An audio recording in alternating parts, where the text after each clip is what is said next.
கேள்வி ஒன்றாக இருந்தாலும் பதில் எப்படியா இருக்கான், ஆளுக்கு ஏற்ற மாதிரி மாறுபடும். நேரில் வந்துட்டால் என்ன பண்ணிடலாம், எல்லா கேள்வியும் கேட்டு தெளிவாக.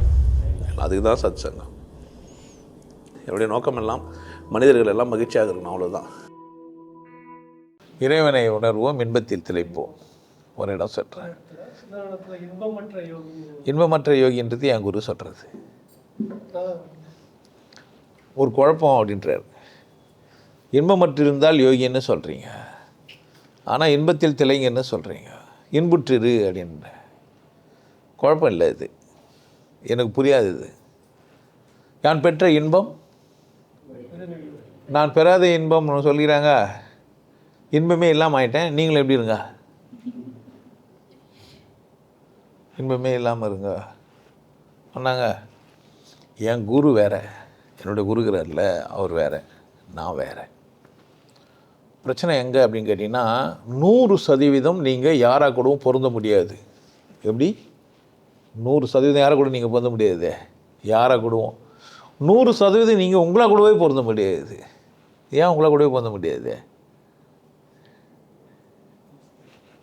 இப்போ என்ன கூடவே பொருந்த முடியாதுன்னு எனக்கு தெரிஞ்சிச்சேன்னா நான் எல்லா கூட பொருந்தலாமா? இப்போ நான் சொல்கிறேன் திரும்ப அதே ஸ்டேட்மெண்ட்டை, 100% நான் எல்லா கூட பொருந்த முடியும். ஏன்? என்கிட்ட சில லூஸ் தனம்லாம் இருக்கும், கிறுக்கு தனம்லாம் இருக்கும். அதே மாதிரி எதிராகிட்டையும் கிறுக்கு தனம் இருக்கும். அதனால் நான் என்ன பண்ணுவேன், பொருந்துவேன். இப்போ நான் சொல்கிறேன் 100% யாராக கூடவும் பொருந்த முடியாதுன்றது சரியா, 100% யாராக கூடவும் பொருந்த முடியுன்றது சரியா? ஸ்டேட்மெண்ட்டு நல்லா முரண்பாடு, அப்படி ரெண்டும் வித்தியாசமாகுதா? 100% யாராக கூடவும் பொருந்த முடியாது, சரியா தப்பா? சரின்னா 100% யாரை கூடவும் பொருந்த முடியுன்றது தப்பு. ஆனால் 2 ஸ்டேட்மெண்ட்டை நான் அழகாக சொல்லிட்டேன். ஏன்? நான் என்ன கூடவே பொருந்த முடியாதனால, எல்லோரும் கூட பொருந்த முடியாதுன்னு எனக்கு புரியுன்றதுனால, சில இடத்துல அவங்க அப்படி தான் இருப்பாங்கன்னு புரிஞ்சுக்கிறதுனால நான் யாரை கூட பொருந்தலாம்? இப்போ 100% பொருந்த முடியுமா, பொருந்த முடியாதா? புரிஞ்சுக்கிட்ட பொறுத்து. ஆனால் ஸ்டேட்மெண்ட்டு ஒன்றை பார்த்து ஒன்றுக்கும் முரண்பாடாகுது. இன்பமாக இரு அப்படின்னு ஒருத்தர் சொல்கிறார். இன்பமாக இருக்கிறதுன்னா நல்லா கேட்டுக்கோங்க, அதுக்கு ஒரு பதில் சொல்லி வச்சுக்கிறேன். இருப்பதே சுகம். எதுவே சுகம்? நான் இருக்கிறேன்ல, அதுவே சுகம். இருப்பதே சுகம்னு ஒருத்தனை புரிஞ்சிச்சானா, இருப்பதே இன்பம்னு புரிஞ்சிச்சானா, அப்போ அவர் இன்பமாக தான் இருக்கிறார். இன்பம் மட்டும் எப்படி இருக்க முடியும்? இருக்குதாவே என்ன தான், என் இருத்தலே என்ன தான் இன்பம். எனக்கு புரிஞ்சிச்சு. எது நடந்தாலும் நான் இருந்தாகணும், இந்த பக்கம் வந்துடுவோம். எது நடந்தாலும், பொண்டாட்டி திட்டினாலும், பிள்ளைங்க திட்டினாலும், குடும்பம் திட்டினாலும், நண்பர்கள் திட்டினாலும், வாழ்க்கை பிரச்சனையாக இருந்தாலும், கடன் வாங்கிட்டு இருந்தாலும், துக்கப்பட்டு இருந்தாலும், கையடிப்பட்டாலும், காலடிப்பட்டாலும், சுட்டாலும், அசிங்கப்பட்டாலும், அவமானப்பட்டாலும், அசிங்கமாக கமாண்டே இருந்தாலும் நான் என்ன பண்ணி ஆகணும்னா, நான் இருந்தே ஆகணும்னா, யாரும் என்னை துக்கப்பட முடியாதுன்னு சொல்கிற மாதிரியே நான் யாரும் என்னை இன்பப்படுத்த முடியாதுன்னு நான் முடிவு பண்ணிட்டேன். என்னை வேறு யாரும் என்ன பண்ண முடியாது, சிகிலிக்கெல்லாம் முடிச்சு போடா பண்ணின்னு மாதிரி பண்ண முடியாதுன்னு ஆயிட்டேன்னா, அப்போ எனக்குன்னா இல்லை, யாரோ ஒருத்தர் இன்பம் தர வேண்டியது இல்லை. நல்லா புரிஞ்சு வச்சுக்கோ.